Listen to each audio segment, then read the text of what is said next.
Olá, boa tarde para você. Coisa boa, né, Karina? O programa Olhares está no ar. Muito obrigada pela sua companhia. Hoje vamos falar sobre o que há de mais atual na prevenção e no tratamento de dores de coluna. Segundo a Organização Mundial da Saúde, 80% da população mundial já teve ou vai ter dores na coluna. E falando em saúde, Maria, um alerta. No Dia Mundial do Rim, vamos ver que milhões de brasileiros sofrem com insuficiência renal. A doença é causada principalmente pela hipertensão e pelo diabetes. Tá certo, e a gente vai dar uma dica super criativa de presente de Páscoa. Afinal, a Páscoa daqui a pouco já está aí, falta menos de um mês. E é uma ideia bem bacana que se chama Jardim em Conserva. Você vai saber o que é daqui a pouco. E o Brasil está querendo investir mais no turismo LGBT. É? Ok. E ainda, se você gosta de tatuagem e já pensou em fazer uma, esse é um mercado que cresce em média 20% ao ano. E para muitos, as tatuagens são expressões de sentimento e de personalidade. Eu acho que a tatuagem é uma forma de expressão, uma forma de você mostrar a sua personalidade, de coisas que você acha interessante, como um estilo de música, rock and roll, por exemplo, ou parte de culturas de alguns países diferentes, que eu acho bem bacana.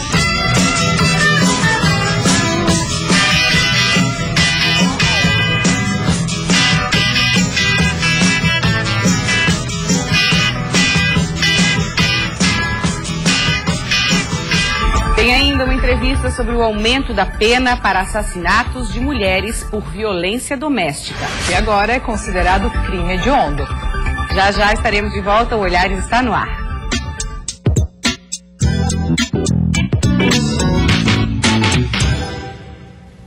A greve dos professores municipais de Tubarão, no sul do estado, continua. Pelo menos 30% dos trabalhadores ainda estão parados. O clima por lá é tenso. Alguns profissionais da educação afirmam que teriam sido ameaçados. Uma denúncia, Karina, que a prefeitura nega. De acordo com o sindicato, alguns funcionários da educação teriam recebido ameaças para que retornassem ao trabalho. Caso contrário, os profissionais seriam demitidos. Isso para nós não tem coerência nenhuma, não poderia ter acontecido e esperamos que realmente isso tenha sido apenas um mal-entendido, mas até onde a gente conseguiu verificar, teve várias escolas que fizeram essa denúncia. Essa ameaça partiu de quem? Partiu da própria Fundação de Educação. Eu não sei quem as pessoas que falaram, mas foi uma reunião convocada pela própria Fundação de Educação. O sindicato acredita que pelo menos 30% dos trabalhadores continuam em greve. Alguns centros de educação infantil como este permanecem com as portas fechadas. Ao todo, 5.600 alunos dependem da rede municipal de ensino. No 6º dia de greve, a presidente da Fundação Municipal de Educação aceitou falar sobre o assunto. A presidente comentou também a denúncia de ameaças que os trabalhadores teriam recebido. Não existe nenhum tipo de ameaça, né? Até porque todo profissional que ele entra em greve sabendo dos riscos que ele pode correr, seja de desconto dia parado, seja de reposição. Isso é uma questão que todo profissional ele entra sabendo e assumindo. Então não tem o porquê estar fazendo ameaça, porque os riscos as pessoas já sabem. Mesmo com o retorno de alguns profissionais ao trabalho, a greve continua por tempo indeterminado. O objetivo do governo municipal é apresentar uma proposta até sexta-feira para tentar pôr fim à paralisação. E agricultores fizeram mobilizações em vários pontos do estado na tarde de ontem. Eles reivindicam novas políticas públicas de preço dos alimentos e liberação dos financiamentos para a habitação rural. Em Chapecó, cerca de 300 agricultores fizeram uma caminhada pelo centro da cidade. Em frente a uma das unidades da Caixa Econômica Federal, os produtores realizaram um ato para chamar a atenção de funcionários e gerentes do banco. Eles pedem a liberação de aproximadamente 2.000 contratos de habitação rural, que já estão assinados. Elaine já encaminhou a documentação e está esperando um retorno do banco para realizar o sonho da casa própria. Eu e o meu esposo já estamos casados há 3 anos e nós precisamos de um canto pra gente. E se a gente tivesse condições de fazer, com certeza a gente não estaria aqui. Porque é bem melhor a gente fazer as coisas do jeito que a gente quer, né? Outro problema enfrentado pelos produtores catarinenses é a oscilação no preço do leite, principal atividade enquadrada na agricultura familiar. Em Santa Catarina, 80 mil propriedades rurais dependem desse produto para sobreviver. Durante a greve dos caminhoneiros, muitos agricultores tiveram que jogar milhares de litros de leite fora por falta de transporte. Então, esses 6 mil litros, hoje, calculando pelo valor do leite, ele chega a 3.800 a 4.000 reais, né? A situação da agricultura familiar e os constantes prejuízos preocupa a Federação dos Trabalhadores da Agricultura Familiar. Esse debate nacional vem em conta do governo ter uma política estruturante para o setor e uma política também para resolver esse problema emergencial e é o tema do endividamento do campo. Além de Chapecó, agricultores estiveram mobilizados nesta quarta-feira em São Miguel do Oeste, no extremo oeste do estado, e curitibanos na Serra Catarinense. Ao todo, mais de 1.000 produtores rurais reivindicaram seus direitos. Olha, um fato repercutiu fortemente no estado, foi a prisão da professora que agrediu um aluno de 1 ano em Tubarão, no sul de Santa Catarina. Ela foi proibida de dar aula, mas voltou a lecionar. Nossa equipe de reportagem fez a denúncia que acabou com a prisão da professora. A gente aproveita esse assunto para falar com a psiquiatra Andréa Noto. Muito bem-vinda ao programa Olhares. E o assunto que a gente vai abordar é a questão dessa violência na escola, Andréa. E quando a gente fala de pequenininhos, estamos falando de uma criança de 1 ano, fica complicado porque ainda não fala, ainda não conta para os pais. De que forma que os pais ou responsáveis podem estar observando melhor esse comportamento, se a criança possivelmente está sendo submetida a uma situação como essa no sul do estado? Então, boa tarde. Boa tarde. Acho que uma coisa importante é dos pais estarem sempre muito em contato com a escola, né? Fazer sempre uma parceria e conhecer bem os professores, a coordenação e ficar atento às mudanças de comportamento que uma criança pequena ou criança maior possa ter, né? Então, em criança pequena, que foi o caso, né, de 1 ano e meio, choros muito fortes, irritação, comportamentos estranhos que a criança antes não apresentava. E também ficar atento à reação da criança quando ela vai para a escola. Se ela demonstra muito medo, se ela demonstra algum desconforto, ou quando a criança maior fala alguma coisa, acho que tem que levar a sério esses pequenos sinais que a criança pode estar dando. A gente vendo as imagens é uma coisa chocante, né? Para quem é mãe, para quem é pai, sabe, assim, é uma situação realmente choca, né? E a gente quer proteger. E é uma situação delicada se eu começo a desconfiar que está acontecendo.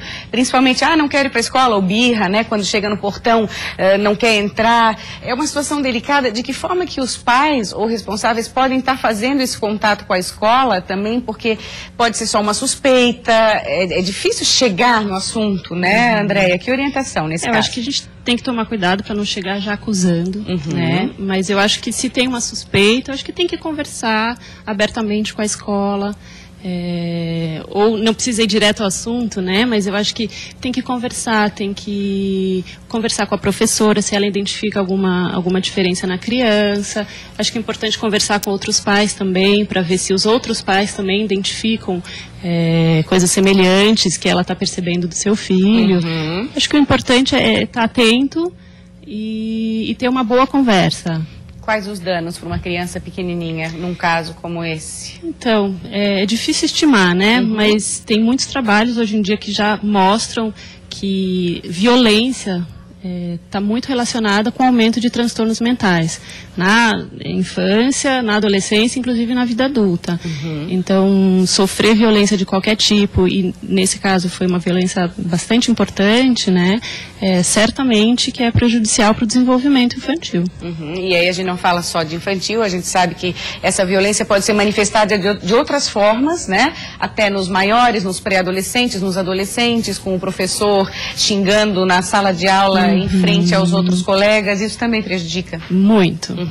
Tem estudos que mostram que o bullying, né, e isso pode ser considerado também um tipo de bullying, está relacionado à depressão e a outros transtornos psiquiátricos e problemas mentais também. Que aí vai se investigando e chega lá no passado que houve alguma situação... Que tem relação com isso, questão da baixa autoestima, um sentimento de inutilidade, crise de ansiedade e até coisas mais graves também. E por outro lado, nessa reflexão, os professores também têm que estar mais preparados nesse ambiente escolar, e aquela questão da escola também investir na formação desse profissional tão importante, né? Sim, porque se a gente está falando em saúde mental, a gente também tem que acreditar que os professores têm que ter uma boa saúde mental, né? Então, e para isso, para ter uma boa saúde mental, eles precisam de investimento, precisam receber bem, precisam estar atualizados, ter espaço de conversa, de discussão, enfim. Isso é prova de que aquele professor especial que a gente teve lá na infância, a gente lembra até hoje, não é? Carrega com a gente essa lembrança boa. Sim, e tem que ter um carinho, né? Tem que ter um cuidado.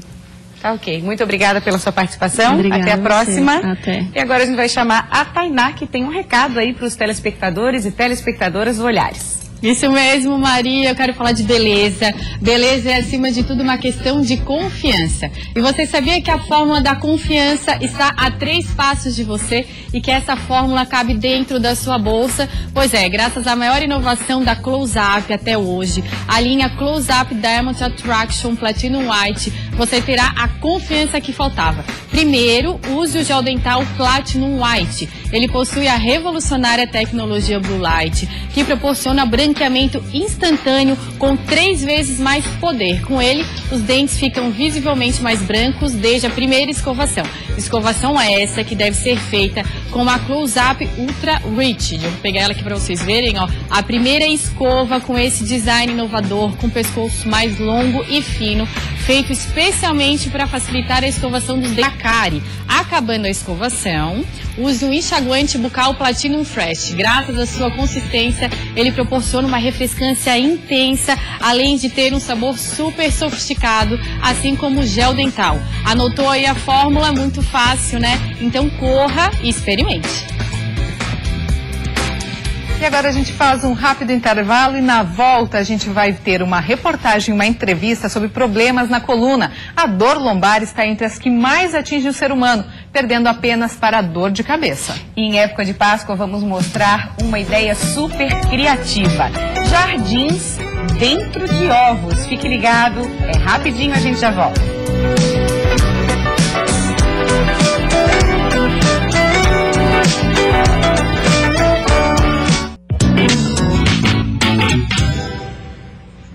Uma hora e 22 minutos, estamos de volta com o programa Olhares para falar da previsão do tempo para essa tarde de quinta-feira. Vamos conferir no mapa como ficam as temperaturas em todas as regiões do estado. Na Serra e no Oeste, dia de sol com algumas nuvens e as máximas ficam entre 23 e 27 graus. Na região norte, o tempo deve ficar instável a partir da tarde, com chance de chuva, e a temperatura chega aos 30 graus. No Vale do Itajaí e na Grande Florianópolis também deve chover entre a tarde e a noite e os termômetros marcam até 28. Máximas de 28 graus também no sul do estado, onde o dia é de nebulosidade variável e pancadas de chuva. E hoje, 12 de março, é comemorado o Dia Mundial do Rim, um dia de parar um pouquinho para verificar como está a saúde renal. No Brasil, cerca de 10 milhões de brasileiros sofrem com insuficiência renal. A doença é causada principalmente por causa da hipertensão e do diabetes. Por isso, em Joinville, a Fundação ProRim foi até a praça do centro da cidade para orientar a população. No Dia Mundial do Rim, muita gente veio à Praça Nereu Ramos, no centro de Joinville, para saber como está a saúde renal. Preocupação para manter o órgão responsável por filtrar e eliminar as impurezas do sangue. O estande montado pela ProRim ficou movimentado. Os profissionais da saúde ofereceram orientação e o exame de creatinina, feito através da coleta de sangue. A doença já instalada, o paciente fica com fraqueza generalizada, náuseas, vômitos. Geralmente eles chegam ao hospital com esses sintomas e nem sabiam que isso já era uma insuficiência renal. Os enfermeiros e técnicos de enfermagem também fizeram a aferição da pressão arterial e mediram o índice de massa corporal da população. Tudo oferecido de forma gratuita. Dados da Sociedade Brasileira de Nefrologia apontam que cerca de 10 milhões de brasileiros sofrem de insuficiência renal. A doença é causada principalmente por causa da hipertensão e do diabetes. Seu Antônio descobriu a doença em 2008, depois de ficar 40 dias em uma UTI. Foi a hipertensão que prejudicou os rins. Há 6 anos, ele saiu de Rondônia para se tratar em Santa Catarina. Enquanto está na lista de espera, ele enfrenta pelo menos 3 vezes por semana sessões como essa de hemodiálise, em que o sangue é filtrado pela máquina. E eu abusava, comia comida salgada, gordura. Como é uma doença silenciosa, nós não sentimos. Nós não temos noção, a gente não sente nada. Falar assim, eu tô com problema. Não sente, eu não sentia nada, não senti nada. Quando a função renal parou, ela parou de vez. Preocupada com a saúde e com as consequências da hipertensão, Dona Helena acordou cedo para vir fazer o exame. Eu vim porque eu quero descobrir se tem alguma coisa, algum problema que eu não sei, né? Porque eu tenho muito problema de saúde. A gente quer saber se tem ou se não tem para tirar uma dúvida, né? Realmente, importante estar atento, né? E as dores no corpo e principalmente na coluna estão associadas à falta de atividade física. A má postura, o uso de bolsas pesadas e de sapatos inadequados também contribuem para as dores nas costas. Olha, quem sofre de dor nas costas sabe como é dolorido, como é chato mesmo. De acordo com a Organização Mundial da Saúde, 80% da população mundial vai sofrer de dor na coluna, ao menos, Karina, uma vez na vida. O sedentarismo é uma das principais causas para dores no corpo e principalmente na coluna. Praticar exercícios físicos regularmente contribui muito para evitar lesões e também para corrigir problemas já detectados. Músculos fortes e com boa flexibilidade protegem a coluna, diminuindo o risco de lesões. A atividade física é bem importante para o alívio das dores, porque ela vai fortalecendo a musculatura, que hoje em dia cada vez a gente está ficando mais tempo sentado, mais tempo em computador e assim esquecendo do resto. Com a atividade física a gente tem um alívio maior das tensões, fortalecendo e assim aliviando as dores. Tânia convive com dores na coluna há pelo menos 10 anos. Há 5 passou a praticar o Pilates, após vários diagnósticos envolvendo problemas limitantes da coluna. De lá para cá, já sente os reflexos do novo estilo de vida. Fazer exercícios para as pessoas, eu acho que é uma necessidade que todo mundo tem. Mas para mim, foi os problemas que eu estava tendo na minha coluna, né? E como eu tenho hérnia de disco, tenho propulsão na lombar e tenho desgaste no pescoço, esses exercícios que eu venho fazendo aqui está sendo muito bom para a minha saúde e está melhorando as minhas limitações que antes eu tinha, que era eu ficava totalmente parada, eu não conseguia mais sair da cama. O Pilates é uma das atividades mais indicadas para quem sofre de dores nas costas. Com técnicas apropriadas de fortalecimento dos músculos, a atividade auxilia e muito no alívio das dores. E o melhor, ele pode ser praticado por qualquer pessoa, em qualquer faixa etária. E uma sessão de Pilates, a gente cuida. A respiração, que é uma das principais coisas para o fortalecimento do abdômen, trabalha muito o core e, por consequência, a gente vai trabalhando todo o resto da musculatura, assim aliviando as dores, trabalhando também bastante alongamento e o fortalecimento. De acordo com a Organização Mundial da Saúde, 80% da população mundial vai sofrer de dor na coluna ao menos uma vez na vida. E o que vem chamando a atenção é que esse tipo de dor, antes associado a pessoas com mais de 45 anos de idade, vem ocorrendo cada vez mais entre crianças e adolescentes. É o caso de Gabriel. Aos 13 anos, ele descobriu que sofria de escoliose, um desvio da coluna vertebral. Passou por vários tratamentos, mas por conta da correria do dia a dia, acabou deixando de seguir corretamente as orientações médicas. E no ano passado, precisou se submeter a uma cirurgia para a correção do problema. Como a escoliose ela vai aumentando à medida que a gente cresce, vai crescendo, a coluna vai fazendo a rotação. Então foi bem na fase crítica que a gente está ali se adaptando, terminando o crescimento. Então essa fase ela agravou, ela ficou mais aguda. Mas o ano passado foi o limite, eu me dei esse limite porque era a questão da minha saúde, eu não aguentava mais, entendeu? No final do dia era muita dor nas costas, apesar de eu ser bem ativo. Então eu não tinha mais o que fazer a não ser a cirurgia. No meu caso foi ótimo, assim, nossa, eu estou 100% agora. Para quem não costuma se exercitar regularmente ou passa muito tempo sentado, vale a pena conferir as dicas da especialista. Além da atividade física, que é essencial, o ideal para as pessoas que ficam muito tempo sentado é levantar um pouco, dar uma alongada, dar uma caminhada, relaxar a musculatura e tentar sempre manter uma postura ereta para aliviar as dores.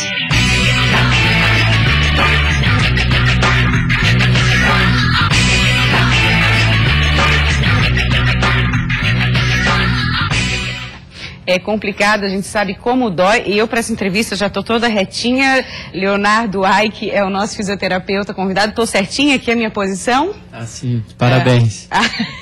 Eu me esforcei. O problema, Leonardo, que não é, a gente não consegue se manter nessa postura por muito tempo, e aí acaba relaxando naturalmente. De que forma que a gente pode preparar melhor o corpo para estar numa posição correta, sem dores, sem prejudicar? Certo, conforme a colega acabou de comentar, o fortalecimento da musculatura através do Pilates, como na reportagem, é bem interessante para poder manter essa postura adequada, essa posição da coluna vertebral numa forma fisiológica, na forma correta, digamos assim. Eu estou com a musculatura forte, então eu aguento ficar assim sem problema nenhum. Esse seria o raciocínio. Esse seria, exatamente. Aí, por esse princípio que a gente sempre orienta o fortalecimento, principalmente da musculatura estabilizadora da coluna vertebral. Uhum. Que parte? Transverso do abdômen, eu sempre enfatizo dois músculos principais, o transverso do abdômen e o multífidos. São músculos internos da coluna, não são esses externos que a gente consegue ver, tipo em academia, as pessoas malhando o abdômen que aparece, salientam a musculatura, não são esses os principais estabilizadores da coluna, e sim os mais profundos que ficam colados ao osso mesmo. Que dão essa sustentação. Exatamente. Entendi. Agora vamos entrar na questão de tratamento. A gente sabe, todo mundo já passou, quem já passou por isso, ou tem algum caso conhecido, um vizinho, um pai, uma mãe, um irmão. Ai, que dor nas costas. Nossa, hoje eu tô com crise de coluna, são as queixas comuns. E aí vem aquela orientação, toma um relaxante muscular que resolve. Resolve ou mascara o problema, na sua opinião? Dependendo do problema, ele resolve. Se for um problema mais simples, algo muscular realmente, fez uma atividade física que ficou dolorido, algo que normalmente passaria em 48 horas sem ingestão de nenhuma medicação. E se for um problema mais a fundo, exemplo, uma hérnia de disco, acredito não resolver apenas com medicação, e sim com algum tratamento, seja ele conservador ou cirúrgico, para poder aliviar e retirar por completo suas dores, e por longo tempo. Sim, mas nem sempre quem está passando pela dor sabe avaliar, né? Que tipo de dor é a minha. Então, procurar um médico é um caminho mais certo. Isso, seria legal sempre procurar a ajuda de um médico, de um fisioterapeuta, de um profissional da educação física. Essas pessoas da saúde têm uma boa base, uma boa orientação para ajudar essa pessoa, esse paciente a descobrir que tipo de dor ele está sentindo no momento. Tá, Leonardo, você trouxe pra gente aqui um guia de postura do Dr. Coluna, eu achei muito interessante, que mostra posições no dia a dia que a gente acaba fazendo errado, e no final do dia a gente tá com dor nas costas e não sabe por quê. Vamos mostrar uma aqui, por exemplo, arrumando gavetas. Pode falar desse tema aqui. Correto. Esse guia de postura, ele foi desenvolvido pela Associação Brasileira de Reabilitação de Coluna e mostra exatamente o que fazemos no dia a dia errado sem saber que isso está errado. Por exemplo, arrumar uma gaveta nessa postura aqui que a gente está mostrando. Correto. Ele está numa flexão de tronco, está levando as mãos lá embaixo sem dobrar os joelhos. Os joelhos foram feitos para dobrar, eles têm articulação para poder chegar perto do chão sem forçar a sua coluna. Vamos mostrar o certo então, que é o que é aqui embaixo, ó. Exato. Ali ele já está mostrando por se precisar ficar por muito tempo.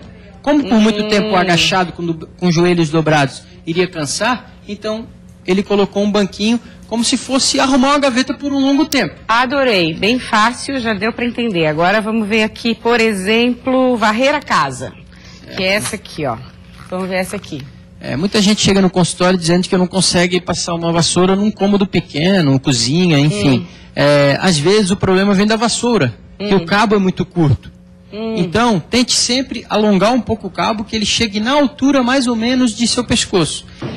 E nunca levar a vassoura longe dos seus pés. Sempre faça o movimento de varrer perto dos pés para não fazer o movimento de inclinação. Correto. Né? E se está aqui, ela está aqui retinha. Permanece numa postura ereta e traz a vassoura perto dos pés. Vamos mostrar a postura correta que está aqui ilustrando o que você falou, ó. Exato. Essa é a postura correta, dá para varrer, fazer a faxina e não cansar. Exatamente, sem forçar a coluna, esse é o principal. Tem outros casos que é a questão da pessoa que fica sentada muito tempo, né, no caso de costureiras, ou até no escritório mesmo, né, que a gente fica... E aí vale aquela dica de levantar de vez em quando, quem trabalha muito tempo sentado. Isso, essa dica é verdadeira, não é mito. É uma dica bacana de se fazer. Então, quando você está por longo tempo, eu sempre costumo dizer 1 hora, 1h30, e nem é muito, mas é legal de levantar. Vai até a recepção, se for um escritório, uma clínica, ou se estiver em casa, vai até a cozinha. Enfim, dê uma levantada, movimente a musculatura, movimente as articulações. E se precisar, se espreguice, levanta o braço, leve a cabeça para um lado, leve a cabeça para o outro. Faça uma movimentação do seu corpo, isso já vai lhe ajudar bastante. Tá ok, muito obrigada pela sua presença, obrigada mesmo, até a próxima. Muito obrigado pelo convite. Agora vamos conhecer, Tainá, esses jardins de Páscoa. Sim, Maria, antes de a gente entrar nesse assunto, o meu entrevistado Edson aqui, ele estava falando que o marido é que dá essa desculpa, que não está conseguindo varrer a casa por causa da coluna. Ele falou isso aí é desculpa de marido. Mas agora as esposas podem orientar como varrer certo, para ele não reclamar. Né, Edson, não tem mais desculpa depois das explicações do doutor ali. Não tem mais desculpa. Qualquer marido. A vassoura certa e mandar ver. Ai, muito bom. O Edson, gente, ele faz um trabalho super bonito e inovador, criativo, que são os jardins em conserva. Hoje ele trouxe pra gente aqui uma ideia super criativa, que vem de encontro com os jardins em conserva, que é o seu trabalho principal, mas que tem a ver com a Páscoa. Eu adorei essa ideia, Edson, tudo bom? Tudo bem. Edson, antes de a gente falar então dessas tuas ideias novas, o que é o Jardim Conserva que você trabalha? Então, o Jardim Conserva nasceu da ideia de reciclar o vidro de conserva de uma maneira prática e levar um pouco de verde para dentro de casa. Sim. Então você consegue reciclar aquele vidro que estava jogado, que geralmente ia para o lixo ou estava lá ocupando espaço no armário. Foi assim que surgiu o primeiro Jardim Conserva e o nome também, né? Jardim Conserva, de utilizar um vidro de conserva de reciclagem. E dentro você faz um mini jardim. Isso, dentro faz um paisagismo com suculentas, com musgos, com plantinhas que gostam desse ambiente, né? E que são fáceis de se... Sim, a manutenção super pouca, não exige muita manutenção e nem muito cuidado, assim, eu digo que as plantas cuidam mais da gente do que a gente das plantas, que elas vão trazer uma energia boa para dentro de casa e não dá muito trabalho. Sim, sem dúvida. Aí você teve uma ideia super bacana que a gente já está mostrando aí na tela, que é de transformar esse jardim conserva numa coisa ainda um pouquinho menor para dar de presente de Páscoa. Então, ele está sempre inovando, né? Sempre tentando trazer alguma coisa nova e colocando o verde para dentro de casa e aproveitando essas datas também para a gente tentar inserir o verde em algum momento nessas datas especiais, como Natal, Páscoa, Dia das Mães e tal. Então surgiu a ideia assim, de aproveitar a casquinha do ovo, que geralmente ia para o lixo também. Então a gente, através com cuidado, né, na hora de tirar o ovo, você mantém a casquinha inteira. Deixa eu pegar uma aqui que eu quero ver de pertinho como é que funciona. Você preserva um pouco, né, da casca, tira com cuidado. Sim. E ali dentro vai o substrato, vai areia, vai terra, vai um substrato suficiente para esse tipo de planta que gosta de substrato fraco, não precisa ser um substrato com adubo, com um monte de coisa, né? Essas aqui são as suculentas, que você chama. E elas, para cuidar, como é que funciona? Se eu ganhar um presente desse, se eu quiser que dure bastante tempo, como é que faz? Olha isso aqui, que coisa linda, gente. Olha isso aqui. O importante, assim, tem que ter um ambiente propício, que é luminosidade. A suculenta gosta de bastante luminosidade, então tem que ter claridade ou sol, de preferência pegar um pouquinho de sol. Então tentar. Mas não tem que deixar ela direto no sol. Não precisa. Não precisa. Desde que pegue um pouquinho de sol. Uma vez a manhã toda ela pode ficar no sol, tranquilo. Perfeito. Que é geralmente isso que pega em casa. Isso, né? O sol da manhã é o ideal, né? E água é uma colherinha aquela colherinha de açúcar, né, bem pequenininha, uma colherinha em cada ovinho por semana, uma vez por semana. Uma vez por semana só resolve e ela continua viva. Quanto tempo a suculenta dura, mais ou menos? Dura muito tempo. Apesar de ela estar num ambiente restrito aí, né, na casquinha, você pode depois transportar ela para outro local Ou ela vai crescendo, você pode furar embaixo da casquinha e botar num vaso, que ela vai se multiplicando. Ah, que legal. E aí você teve essa ideia de colocar as suculências com os ovos de chocolate, porque tem que ter chocolate na Páscoa, né? Aí fizemos um mix, né, de ovo de Páscoa, aproveitando a caixinha, aproveita os ovos e um mix de ovos de Páscoa também, para compor essa. Aí tem de meia dúzia, de 10, de 4. Quanto sai as caixinhas para dar de presente? Varia muito, em média. De R$26 a de 4 ovos ali, com 2 de chocolate e 2 de suculenta. Não, e a ideia ficou muito bacana. Tem um cacto aqui, super pequenininho, super bonito. Tem várias plantas. São todas mini, né? São todas mini, são muito bonitinhas. É uma ideia também bem bacana para quem está em casa, a mãe, que de repente quer fazer alguma coisa diferente com o filho, né? Pegar a casquinha do ovo e plantar ali dentro. Também, fica uma sugestão de aproveitamento, né? Muito bacana. Deixa o seu site, por favor, para quem se interessar, o seu endereço, porque é uma ideia super bacana, quem quiser dar de presente. O Facebook, Jardim Conserva, dentro do Facebook tem nossa página lá, que tem várias explicações e como que produz, e o que a gente tem de diferente lá. E também. Vende aqui só em Florianópolis, em outros lugares? Só em Florianópolis, porque não tem como eu mandar, por exemplo, pelo correio isso, não tem como eu despachar isso, não vai chegar inteiro lá. E dá para pedir encomenda para ti também, né? Sim, a forma que quiser, a planta que quiser, isso, dá para fazer encomenda, então, personalizar. Ok, Edson, adorei a ideia, muitíssimo obrigado. Uma feliz Páscoa para você, viu? Para você também. Obrigada. Obrigado. E olha, a gente vai voltar no próximo bloco, vai falar de um assunto bem sério. Foi sancionada agora, semana passada, uma lei pela presidente Dilma Rousseff, que é a lei do feminicídio, e a gente já vai saber o que isso quer dizer. E a gente também vai saber um pouquinho por que o Brasil está investindo tanto no turismo LGBT. E tem ainda uma reportagem sobre tatuagens, um mercado que cresce em média 20% ao ano. Para muita gente, os desenhos representam expressões de sentimentos e de personalidade. Eu acho que a tatuagem é uma forma de expressão, uma forma de você mostrar a sua personalidade, de coisas que você acha interessante, como o estilo de música, rock and roll, por exemplo, ou parte de culturas de alguns países diferentes, que eu acho bem bacana.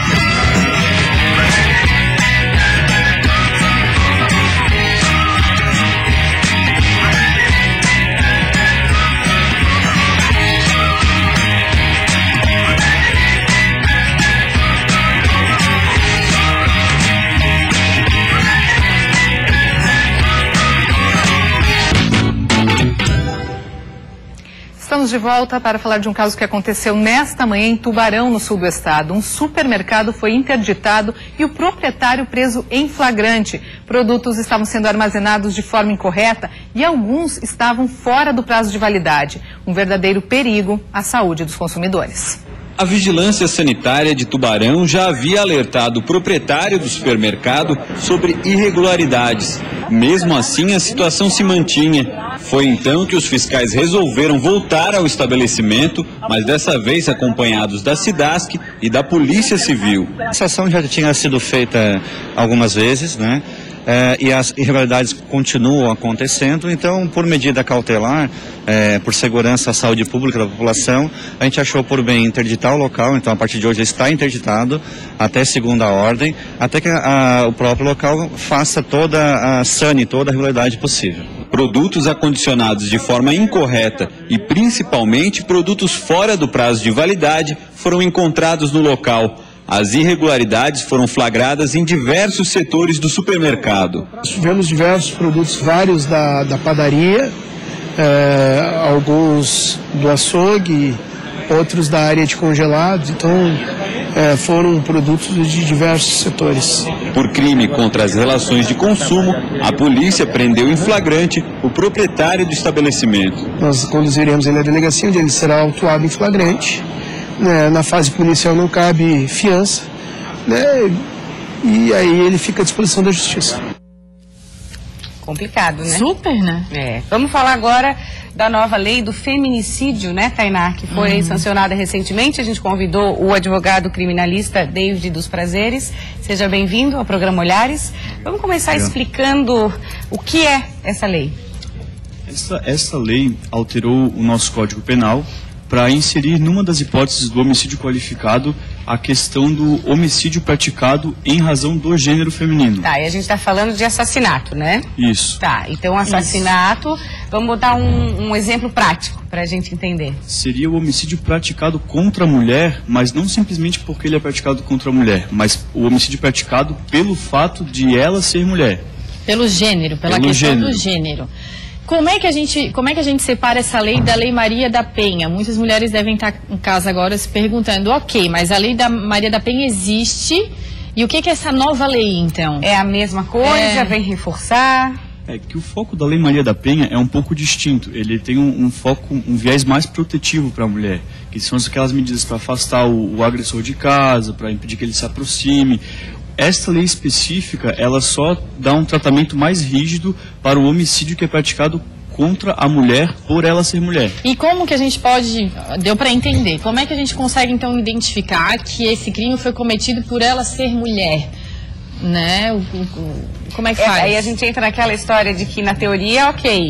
Mas na prática, como vai ser comprovado isso? Neste caso específico, a lei ela trouxe duas hipóteses que presumem que o homicídio foi praticado por uma questão de gênero. O primeiro é a questão da violência doméstica, quando é praticado no ambiente domiciliar. Isso é importante a gente só falar um pouquinho mais sobre isso antes de tu passar para a próxima questão. O que significa esse crime familiar? Doméstico. Não necessariamente eu estou em casa, não é isso. Isso, não. É um crime que ocorre na relação entre o homem e a mulher, entre o marido e a mulher. Não necessita que ele seja praticado dentro de casa. Nós temos exemplos um pouco mais antigos. Por exemplo, o marido foi até o salão de cabeleireiro e assassinou a mulher. Esse seria um caso de homicídio praticado decorrente de uma violência doméstica. Que se chama homicídio domiciliar. Isso, que não é o local que define o que é violência doméstica, mas sim a relação entre a vítima e o agressor. Entre um casal. E a pena seria maior, né? Geralmente é uma pena de até 20 anos, seria até 30 agora. Isso. É essa a mudança? Isso, o homicídio simples ele tem uma pena de 6 a 20 anos, que é matar alguém sem nenhuma circunstância especial. Já esse homicídio que a gente chama de qualificado, no caso agora pela questão do gênero, ele tem uma pena que varia de 12 a 30 anos, além de ter o caráter de crime hediondo, né, que o homicídio simples não... E você acredita, David, que uma lei dessa vai mudar alguma coisa na prática, no sentido de os crimes contra, né, os assassinatos contra as mulheres vão diminuir? Na realidade, eu me filio a uma corrente de juristas que entendem que essa legislação ela acabará sendo inócua. Por quê? Porque ela não vai promover a igualdade de gênero que se espera dela. Além disso, ela não vai impedir que as mulheres sejam assassinadas. Porque a questão do homicídio de gênero, por exemplo, já existe previsão legal no nosso código, que é o homicídio por motivo fútil ou torpe. Não tem nada mais fútil do que matar alguém pelo simples fato de ser mulher. Né? E isso não impede que esses crimes ocorram, porque na verdade esse não é o objetivo dela, não é prevenir, e sim reprimir uma conduta praticada. É uma questão muito grave, a gente pesquisou dados, né, Tainá, do Ministério da Justiça. O Brasil é o 7º país onde mais se mata mulheres hoje, e uma média de 12 assassinatos por dia. É uma coisa que assusta. E falando da Lei Maria da Penha, que deveria nos proteger também, é um caso recente que eu tive próximo a mim, de uma pessoa que sofreu violência. Enfim, o cara bateu nela e ela recorreu à Lei Maria da Penha. Ela foi atrás dos seus direitos e ela fez a medida protetiva, e isso acontece com milhares de mulheres no Brasil, que a gente sabe, e essa medida protetiva para ela não serviu de nada, porque ela liga para a polícia e a polícia diz, eu até gostaria que você comentasse sobre isso, que existem decorrências e fatos mais importantes do que o dela na hora, e a polícia não aparece. Ou seja, o cara está ali a não sei quantos metros dela, não pode ficar, ela pode ser agredida a qualquer momento, fisicamente, pode acontecer qualquer coisa pior. A medida protetiva funciona no papel, mas na prática não vem funcionando. Muitas vezes por falta de contingente, né, de estrutura do Estado para poder dar esse tipo de assistência para a mulher, para a vítima, né? Mas complicado, né? É uma situação bem complicada. É difícil. Porque a gente tem as leis que nos asseguram, mas na hora da prática a gente sabe que não é bem assim que acontece, né? Qual a orientação para as mulheres que são vítimas de violência doméstica? Sempre procurar uma delegacia para registrar essa ocorrência, né? Existem delegacias especializadas para violência doméstica e requerer, se for o caso, né, de urgência, as medidas previstas na Lei Maria da Penha, às vezes para tirar o agressor de casa ou para evitar que ele se aproxime, para evitar que essa violência acabe evoluindo para uma situação ainda pior. Né? Que pode chegar num assassinato, né? Enfim, recorrer aos direitos tem que recorrer independente de qualquer coisa, né? É verdade. Tem que recorrer. Obrigada, David, pela sua presença. Até a próxima. Obrigado. Selma, agora é com você. Sua vez de brilhar aqui no Olhar. É um assunto muito interessante, que as pessoas confundem muito a história da Maria da Penha com essa nova lei. Com essa nova lei. As pessoas, muita gente confunde. Diz que a Maria da Penha, pelo que eu sei, não sei, o doutor aí pode me esclarecer mais, a Maria da Penha é mais quando é agressão tipo homem, mulher, pai, filho, coisa assim, né? É que o viés das duas... O microfone. Perdão, desculpa. É que o viés das duas leis são distintos. Uma visa, na verdade, proteger, né, a vítima. A outra já tenta dar um tratamento penal mais rígido para aquela conduta. No caso, a lei do feminicídio, ela simplesmente enrijece uma conduta que já estava prevista no nosso Código Penal. É mais rigor na pena. Isso, mas para depois que o fato ocorre. Não tem uma política de prevenção que a Lei Maria da Penha tem, né? Tá, ok. Legal, mas quanto mais, né? Quanto mais leis que protegem a mulher, né? O debate já vale também, também, com certeza, né? Vale muito a pena. Só em estar sendo debatido já está ótimo, né? Eu vou falar hoje um pouquinho sobre que o Brasil está querendo puxar cada vez mais turistas gringos. E esses turistas gringos são homossexuais. Então, a Embratur está querendo, que é responsável, o órgão responsável pela imagem do Brasil e para atrair turistas para o Brasil, está querendo investir pesado aí no turismo LGBT. O presidente, ele é o Vicente Neto, da Embratur, em carta à ONG Palco, que foi apresentada em Madrid e Valência, ano passado, fala que está querendo investir pesado aí no turismo LGBT. Por quê? Porque o turista LGBT 30% a mais viaja que o hétero, ou seja, 30% a mais viria para o Brasil. E o Brasil é a principal rota, a principal procura na América Latina para turistas LGBT. O público colorido se joga para cá por quê? Porque aqui no Brasil, no calendário, tem 180 paradas LGBT no ano, ou seja, é parada que não termina mais, né? E o pessoal vem pro verão, fica no meio do ano, se joga, e tem muita cidade aí. O Brasil, por exemplo, dá para citar Rio de Janeiro, São Paulo, Florianópolis, né, que a gente está vendo aí. Floripa no verão é direto, o pessoal vem para cá. Recife, Brasília e Salvador. São as cidades que mais se procuram o turismo aí. Por quê? O turista LGBT, ele procura por bom atendimento, cultura e lazer. O bom atendimento para eles é fundamental. Segundo o pessoal fala, é um público que mais consome também. Ou seja, tem que vir para o Brasil para conhecer um pouquinho mais disso. Agora vem aí um contraponto, né? O Brasil investe tanto no turismo, fala tanto no turismo, mas aí o turista chega aqui e encontra o quê? Um serviço que não funciona, uma lei que não existe, pessoas que não têm direito a muita coisa, ou seja, chega em um hotel, não sabem dizer se o quarto é de casal ou não, uma transexual não tem o nome aceito direito no Brasil, ou seja, inúmeros que também batem muito feio. Em cada 28 horas morre um LGBT no Brasil. Isso é muito triste. O Brasil é um dos primeiros, o terceiro país que mais mata LGBT no mundo, sem lei à homofobia. A lei da homofobia foi engavetada. Ou seja, e mesmo assim a gente faz essa imagem do turismo, que o turismo tem que vir o LGBT para cá. Mas aonde estão as leis para o LGBT, né? Então, gente, a gente segue aqui cada vez mais convidando o turista, recebendo como a gente pode e pedindo para as empresas, para o governo, para quem seja, que cada vez mais também apoie e gere leis que beneficiem essa classe. É isso aí, agora nós vamos falar de tatuagens, um mercado que tem crescido cada vez mais no Brasil. Marcar a pele com desenhos tem muitas vezes um significado e, ao mesmo tempo, é uma forma de arte. Muito além de simples desenhos, as tatuagens são expressões de sentimentos e de personalidade. Para os apaixonados por esse mundo, tatuagem é arte. Estamos nesse que é um dos principais estúdios de tatuagem de Joaçaba. E a Cristiane veio para a segunda sessão dessa, que é a sua terceira tatuagem. Eu acho que a tatuagem é uma forma de expressão, uma forma de você mostrar a sua personalidade, de coisas que você acha interessante, como um estilo de música, rock and roll, por exemplo, ou parte de culturas de alguns países diferentes, que eu acho bem bacana, que é essa que eu estou fazendo, a Catrina, que faz parte do folclore mexicano. Então eu acho interessante, é uma arte no corpo, é uma forma de expressão. Aqui o desenho é comandado pelo Valtuir, mais conhecido como Rato, que está há 17 anos no ramo.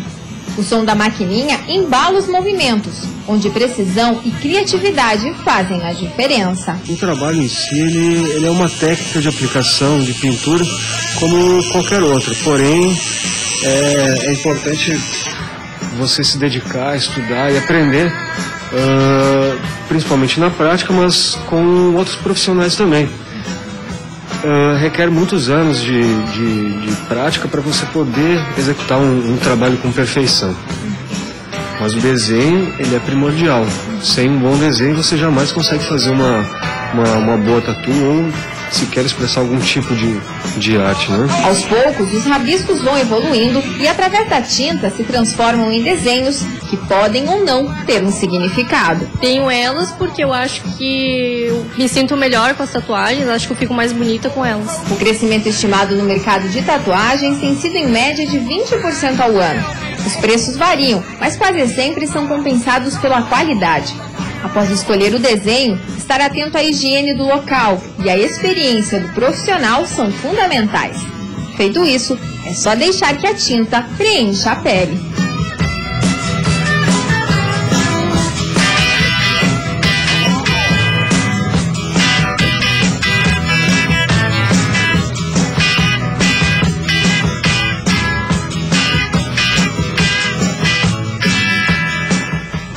O Olhar está chegando ao fim, mas antes deixa eu mandar um beijo pro Jonathan, nosso telespectador de Itajaí. Agradecer a audiência dele e de todos vocês que estão com a gente no Olhares. Obrigada, até amanhã. É isso aí, Maria. Terça-feira que vem eu volto, vou trazer gente bonita aqui pro programa, tá? Vai ter homem bonito? Lógico! Adoro quantos, Selma? Uns 3, né? Tá bom, uns 3 tá bom, tá bom. Beijo, gente. Amanhã a gente volta. Obrigada pela sua companhia. Nós esperamos vocês amanhã, às 1h05 da tarde. Até lá.